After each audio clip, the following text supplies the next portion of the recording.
Louis, would you read Sonnet 94, Shakespeare's Sonnet 94 to me? Eva, I would be delighted. It's like asking me to drink some fine wine. As long as you promise to answer all the questions I will have about this afterwards. All right. I don't promise.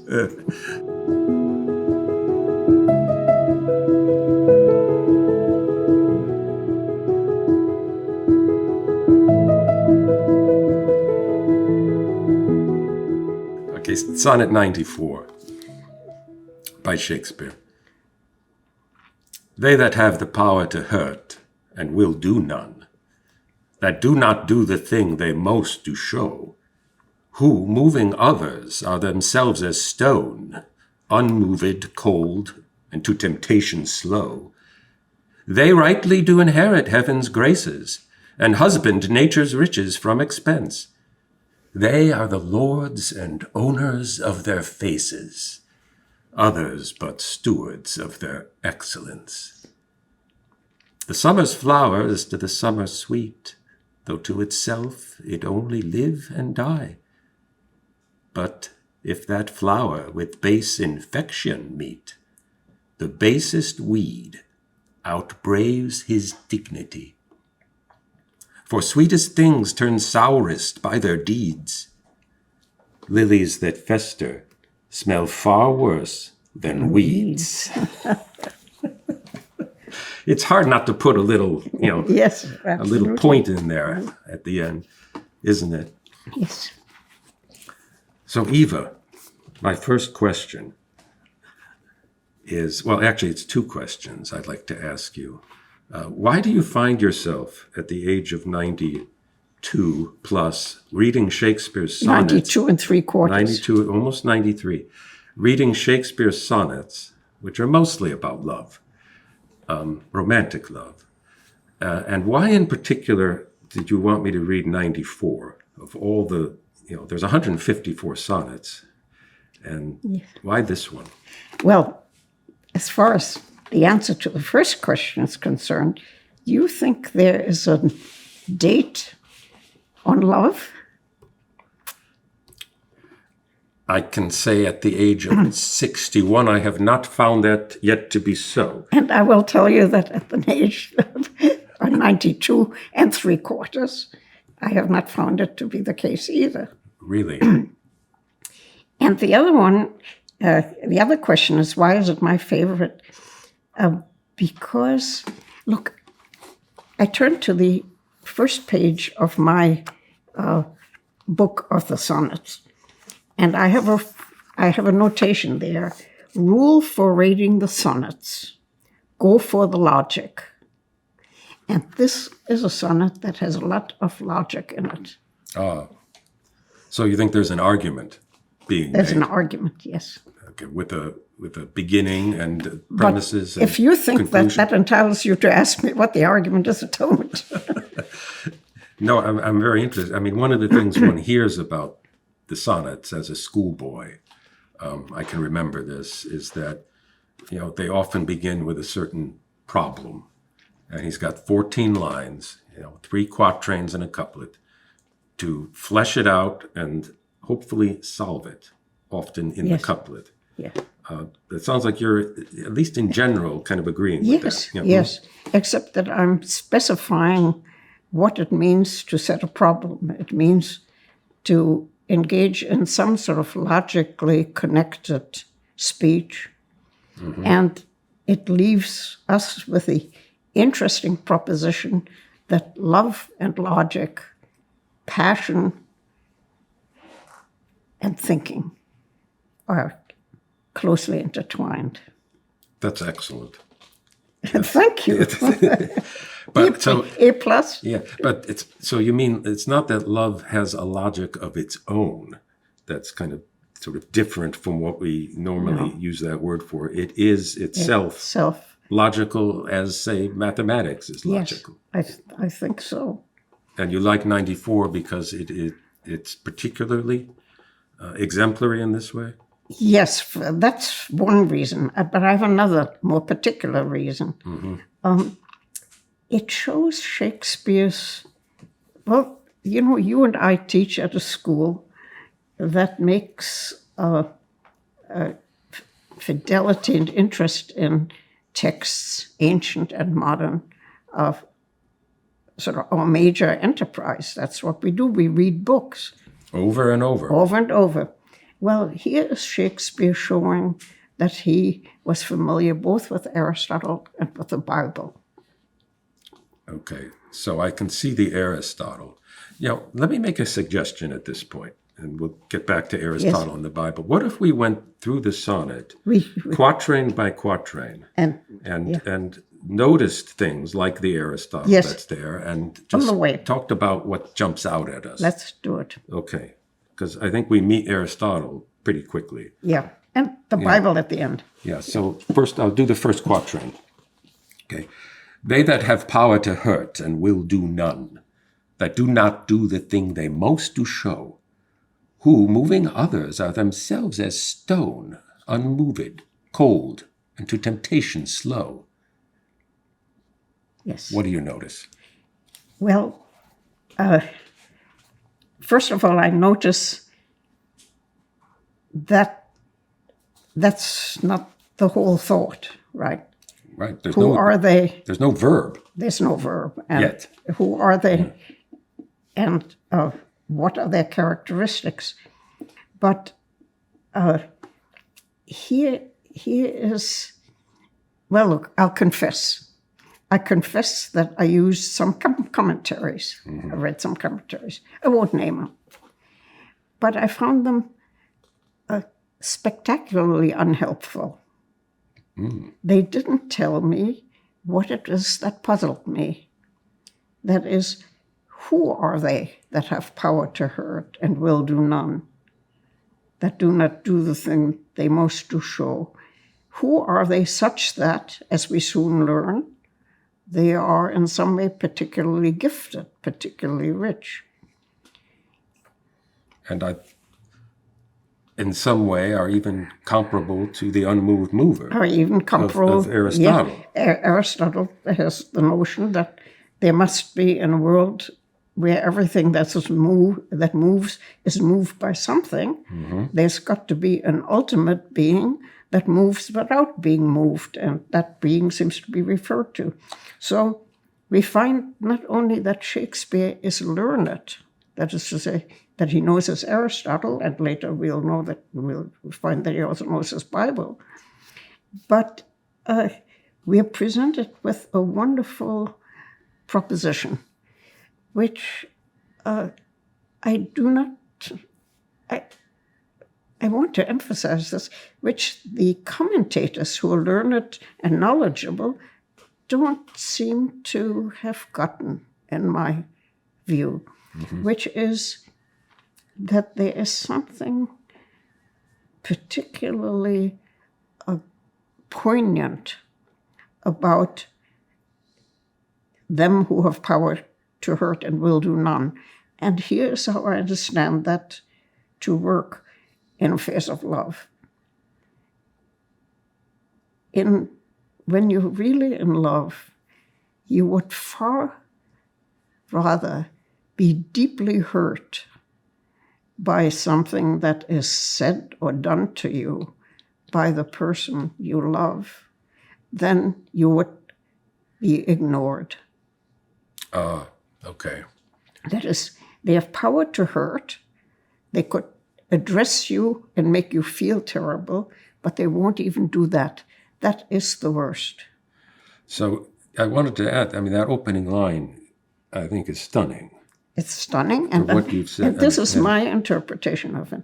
Yeah. So if I understand you, first there's that they opening line, which I think, by the way, is an inverted stress. So it's a trochee rather than I am. They that have power to hurt and will do. That kind of thing interests me. So right away, he's grabbing you with this. And the they is repeated in following lines twice. Who are they anyway? But on the one hand, they're as great as the unmoved mover. There's something godlike about them.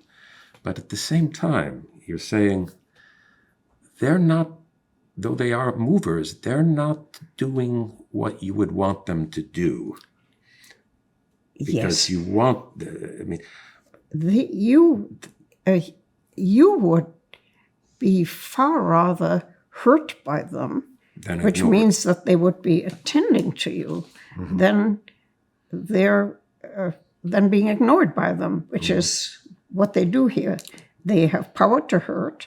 They could say something cutting to you, but they won't even invest the energy in doing that. Yeah. You're nothing to them. Yeah, so I think we can make that even stronger with the second line, because they do not do the thing they most do show. They're showing it. They're showing the thing. They're lovable. They're showing lovableness. And what they do not do is love. Is that because they lack courage? That is, they don't have the courage to hurt? Yeah. I think Shakespeare doesn't say what the character of their failure is, but it seems to me it could be interpreted in two ways. Okay. One is that they're without feeling. They're stones, which is certainly not a compliment to be a stone. And the other one is that they are too inhibited. That, in other words, they don't express themselves.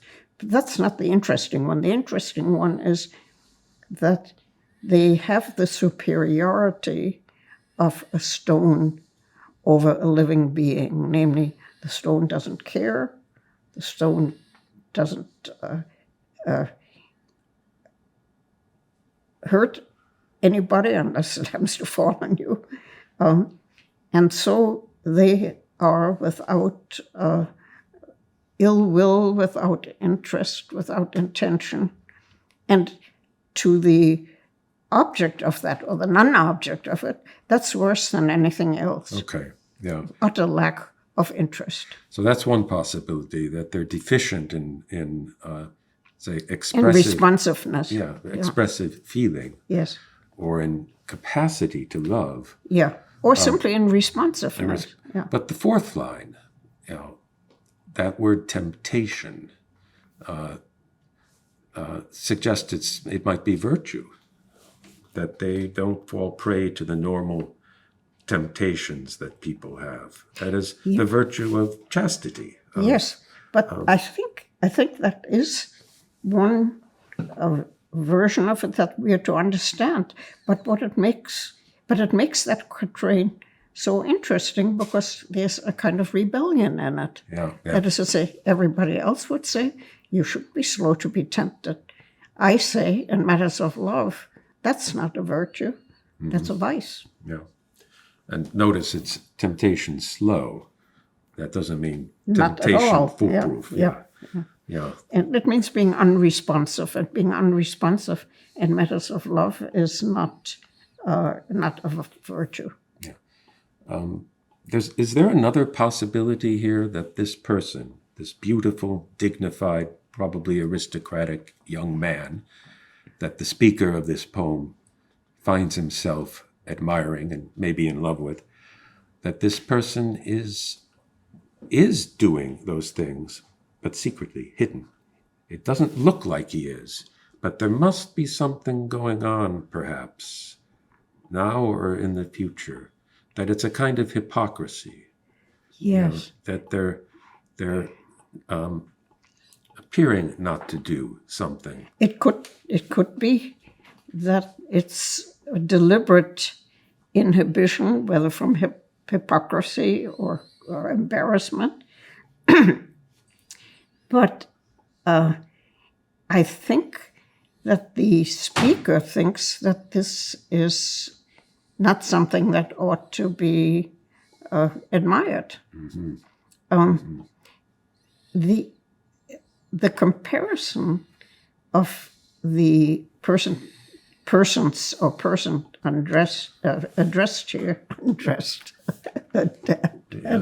here is there's something difficult about it. I've read this poem with students, and they often don't understand what is going on. And if I may take a minute, I will ask them whether they've had the following experience of the unmoved mover, who, as you know, in Aristotle is God himself. I say, imagine down at our dock, there is I'm talking to a boy, to a young man. Imagine there is a young woman in a bathing suit, sunning herself, lying on a towel.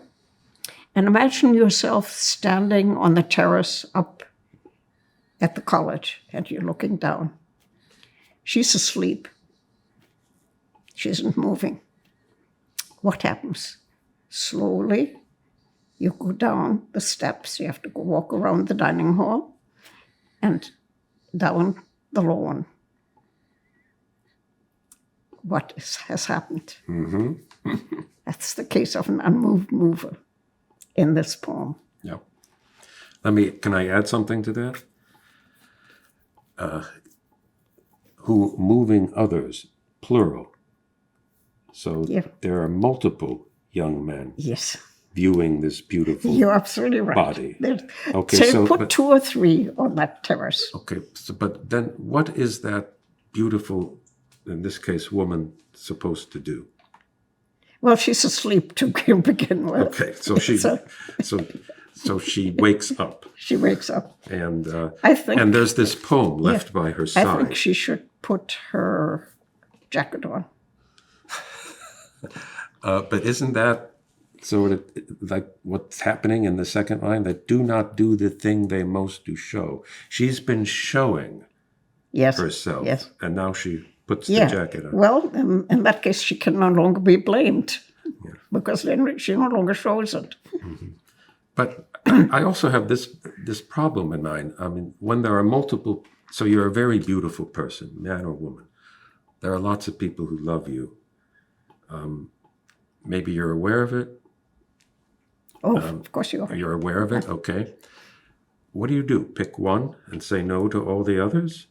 Pick several? Pick one at a time and move through several over time? What is the beautiful person? What's the law that governs that beauty? And maybe we need to get deeper into the poem to fully address that. Yes, yeah. But isn't there a problem there? Isn't that part of the problem of the sonnet? For those that have power to hurt, that's their problem, right? Well, that's the hurt, right? Yeah.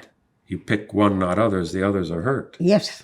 Or you move around, then there's jealousy. Yeah, and I think the poem has an opinion about that, or rather Shakespeare has an opinion about it. You should hurt rather than withdraw and be unresponsive. Yeah. In other words, I think the poem says something very, very strange. It says, it's more humane to hurt than to ignore. Yeah, I think that's right. That is maybe initially counterintuitive because you think you shouldn't hurt people. Well, it sounds sort of counter to virtuous behavior, but what's virtue got to do with love? Yeah. By the way, I think I've mentioned this to you before, but he did write a play about this very problem. Yeah, you said. Measure for Measure, yeah. where the two main characters, one's a man, one's a woman, Angelo and Isabel, both have power to hurt. Yeah. Because they're both in their ways very attractive and virtuous. The woman wants to go to a convent, which is, where maybe such people are tempted to go. But it's almost a tragedy because their power to hurt and wanting to do none turns out to cause great hurt anyway. Louis, I have to tell you that if you tell me to read something, I want to read it. And I was on the brink of reading it when I decided that in preparation for our conversation, I just better read the sonnets once again. I can tell by the marginalia. Yeah, you can tell by my marginalia, yeah. Shall we, can I point out one other thing that I think is really interesting in the opening quatrain? That word thing in the second line. Yes. Do not do the thing they most do show. Yes. Now, you've been saying that the thing is loving back. Can we? Lovemaking, yeah. Sex. Yeah, sex. Yeah. Okay. Among other things, yes. Okay. Yes. And the reason that's the possibility that it means sex is to be taken seriously is that when we come to the end of the poem, there's an implication that sex... Indeed. The word thing is going to come back in the final couplet with a strong implication of something quite physically dangerous. And well, we'll get there. So let's do the next quatrain. Yes. If we're ready. Yes. So you want to read it again? So the first part also? No, just the quatrain we're talking about. So I was just going to remind us, we haven't yet gotten the main verb. We've just got they, that, who, da-da-da. Now we finally get it. They rightly do inherit heaven's graces. Okay, there it is. And husband nature's riches from expense. They are the lords and owners of their faces, others but stewards of their excellence. Yes. Can I mention one thing right off that please. Kind of interests me and delights me? That word expense. A husband nature's riches from expense. Yes. There's one other poem, this is just a matter of fact, of the 154, which, like this poem, is impersonal. That is, it's not an I poem and a thee poem, which all the others are, but it has this tone of impersonal authority, just describing a certain kind of, in this case, person. But in that other case, it's Sonnet 129. It's about lust. Yes. Opening line, just the opening line. Yeah. The expense of spirit and a waste of shame is lust in action. And it's the same kind of tone as this. An impersonal, authoritative description of a certain condition. Yes, and which made me immediately think that expense is a double entendre here. Yeah. Yeah, it means both an expenditure and it means it's thinking of intercourse. Yes, indeed. Husbanding nature's riches. From expense, And what would nature's, again, I think Aristotle comes to mind. Yes. Nature in the deepest, truest sense are living things who are most natural when they're reproducing. Yes, exactly. Exactly, yeah. So that's being, strange word though, because to husband something,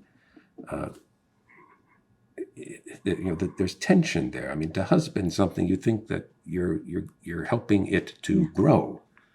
It's like gardening or and then it turns out that your relation, that this is their relation to themselves, but the relation of the others, but stewards of their excellence, is that of servants or even slaves. Yeah. So others gets picked up from the first quatrain. Who moving others are themselves a stone. These others are now become stewards. Yes, which means that they're simply either paid or unpaid caretakers. Mm-hmm. And okay, so what about that first line of the second quatrain? I mean, that we could have skipped right over, but I'm struck by they rightly do inherit heaven's graces. Yes. Why is this word right in there? That seems to be an affirmation of this person's being. I think this carries on the sort of rebellious and counterintuitive claim of the first quatrain, namely that one should hurt. Mm. And they inherit nature's graces by hurting. Wait a minute. So they're hurting in any case, or they're They Well, if they're beloved, they should respond. okay. And they rightly do inherit nature's Or heavens. heaven's graces. If they're But they're not responding. not responding, yeah, I'm sorry, So I'm is that contradicting is myself that, here. is Yeah, that yeah. they rightly do inherit heaven's graces and husband nature's riches from expense. Yeah, no, you're right. So That's, they that idea of inheritance, I think, goes with riches, and then goes with the third line in that quatrain, owners, lords and owners. There's some sense Yes. of just having this inherited possession, which which turns those who are dependent on the kindness into servants, into stewards are not equals. Yeah. So all others have now been really lowered as Yes. they've been. So in this quatrain, the they maybe reaches its maximum elevation. That is, they have heaven's grace, Yeah. and everyone else is a kind of slave Yeah. to them, Yes. to their excellence. Now, I do love the rhyme, graces and faces. Yes. Yeah. That image of being the owner of your own face. Yes. The lord and owner of your own face. What do you make of that? Well, I make of that, among other things, that if you're in love with that person, you depend on access. You depend on being allowed to be with them, on seeing them. They've got the control. They can remove or expend. They can allow you to look at them, or they can be unwilling to see you. I'm sorry. Are you free for dinner tomorrow? No, not tomorrow. Well, maybe the day after. No, not really this week. Maybe next week. Call me. That kind of thing. That kind of thing. Yeah. I was wondering if you'd go this far, though, that who does one's face belong to? Because I don't see my face unless I'm looking in a mirror. Yes. It's what I show You've to never seen yourself, actually. Right, Yeah. right. It's what other people see Yes. my face. Yes. It's what I show to them, what I show to the world. It's Absolutely. it's the connection between you Absolutely. and me right now. Yeah. So to say I'm lord and owner of it is in a way to Well, go I like have that. in this respect that I can keep you from seeing me. I'm not available. Sorry. Okay. Yeah. In that way, I can dispose of my face. But once I'm in your presence, my face belongs to you. That's it. To look at. Yeah. So something in this third quatrain is startling because we really shift. Notice It's a total shift. total shift. Yeah. We leave society and we enter nature. So the summer's flower is to the summer sweet, though to itself it only live and die. But if that flower with base infection meet, the basest weed outbraves his dignity. Now, That sounds like a dire threat. yes, it sounds that way to me too. I love how he picks up base, basest, outbrave. Yeah. So And then finally, not quite finally, but just before the end, infection. infection. Yeah. I think that goes back to temptation with the shun, the three-syllable shun word. And to put it sort of boldly and maybe a little bit brutally, but among other things, he's saying, you sleep around, before long you're going to be sick. Yeah. Well, I think the image is quite bold, and in a way, since you're inviting this, explicit. That is, we have a flower. Flowers grow upwards. They're vertical. They want the sun. Base is low, Yes. and weeds are low, and they spread out horizontal.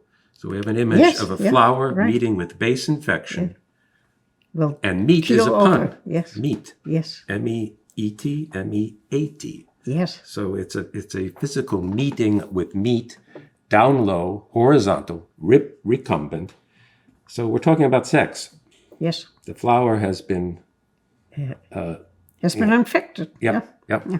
Do you think he's talking about sex itself or venereal disease? Yeah, or venereal disease. I venereal think that's disease. it. Yeah. Okay. Yeah. So that's the... well, let's throw in the couplet now. Okay. For sweetest things turn sourest by their deeds. Yes. Lilies that fester smell far worse than weeds. Yeah. In other words, the more high-toned you think you are, the more exquisite you think you are, the worse your corruption will be. Is what I think he's saying. Think of yourself as really exquisite, as really belonging to the upper classes, either in intellect or in actual wealth. If then you go to the bad, you're far worse than if a more vulgar, more ordinary person has that, goes that way.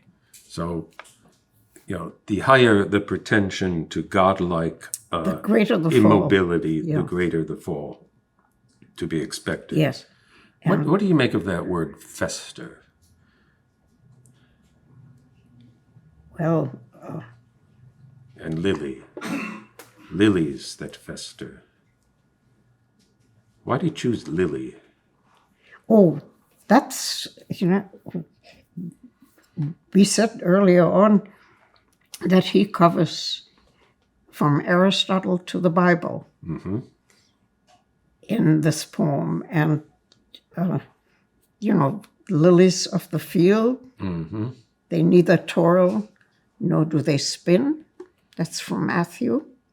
And I think these are those lilies. Yes, so something that's been sort of spiritually exalted.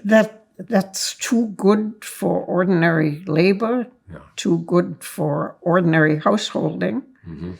But if it begins to be corrupt and goes on being corrupt, that is festers, then it is far less attractive than an ordinary weed.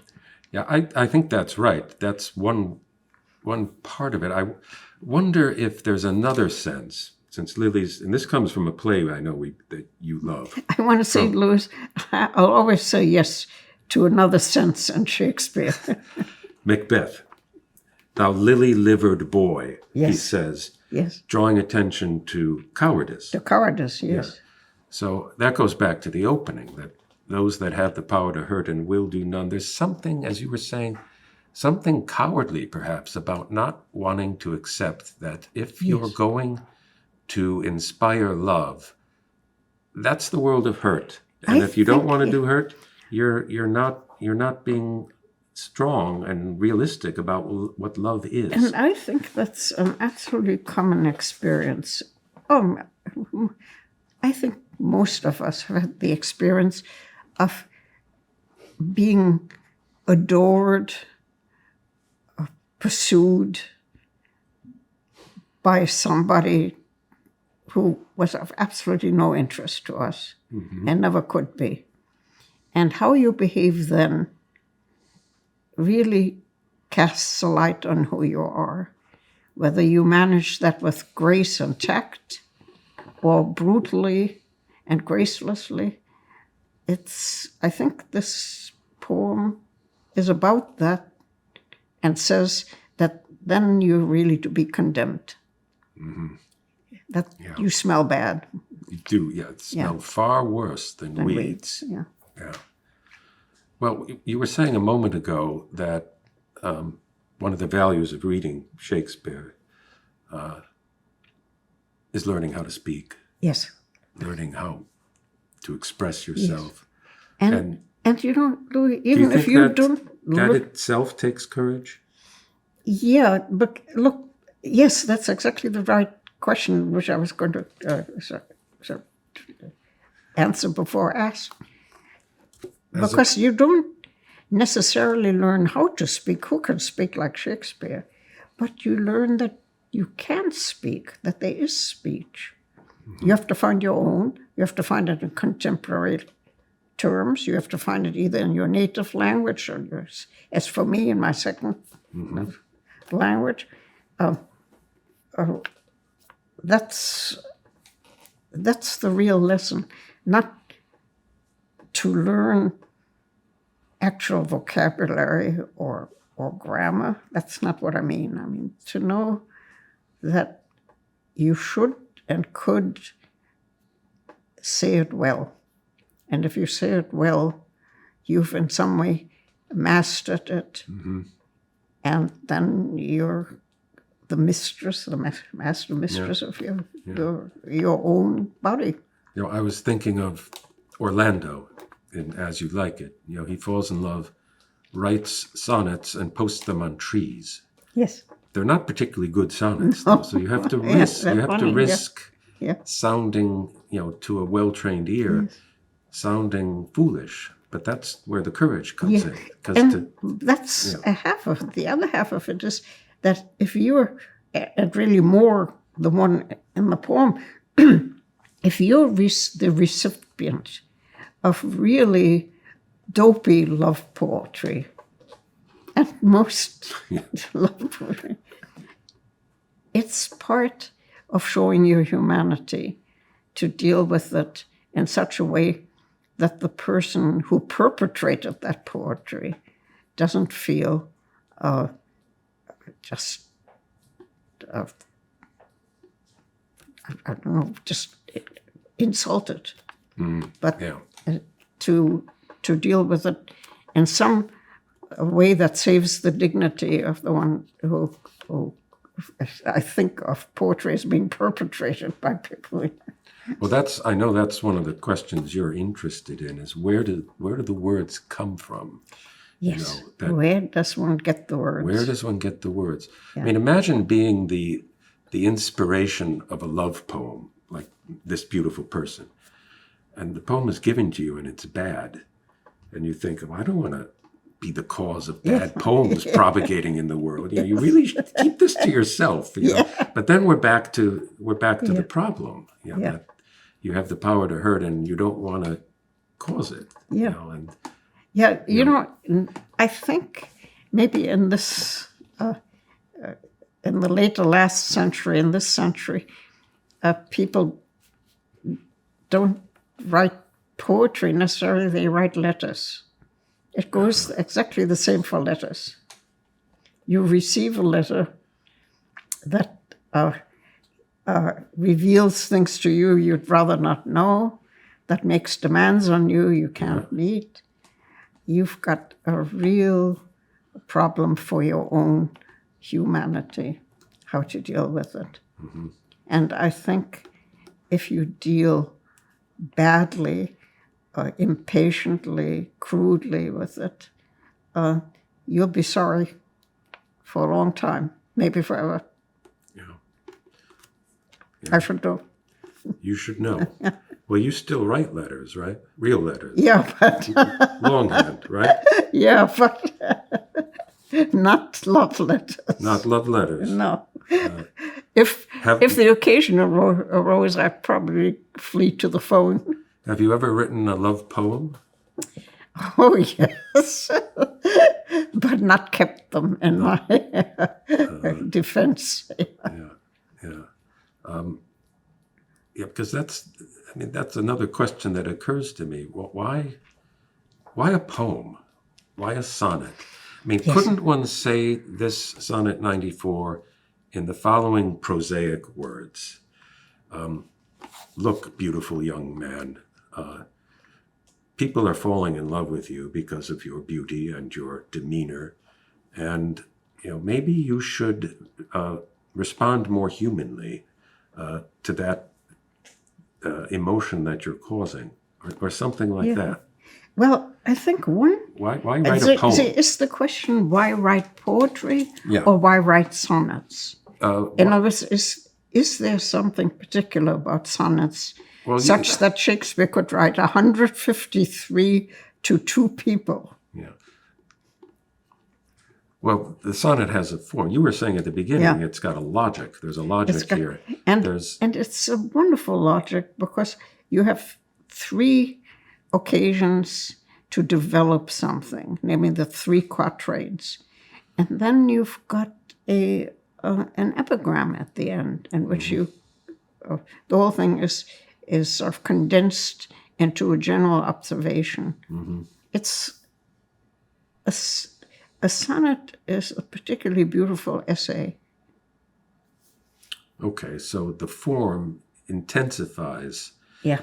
The form, the meter, the rhyme intensifies the feeling and the thoughts. So it's more powerful. You really have to think out how you move through the three quatrains. At what point you might shift totally, the way this one shifts after the first two. And then you have to think very hard about what you want the lesson to be. There's no hesitation in this poetry about lesson teaching. Each poem ends with a lesson. Do you think part of the reason you write this sonnet, why Shakespeare's writing all of these sonnets, is to be loved by the recipient, by the reader? He's got several reasons, right? I think I don't usually like the rhetoric of power. Everybody nowadays, not everybody, but many people are interested in power relations, empowering themselves and others. But I think maybe the primary purpose of writing the poetry is to be in power over the beloved. Where would you be if it wasn't for my poetry? And that's absolutely true. Where would they be? Yes. Yeah. Miss W.H. or a woman, whether she's blonde or black or haired. That gives the poem a whole new flavor to me. Wow. Because then he, the poet, becomes the one with the power to hurt. Yes. And because he's speaking impersonally, yes. Now, he's not using that power to hurt. Yeah. But he could. Yeah.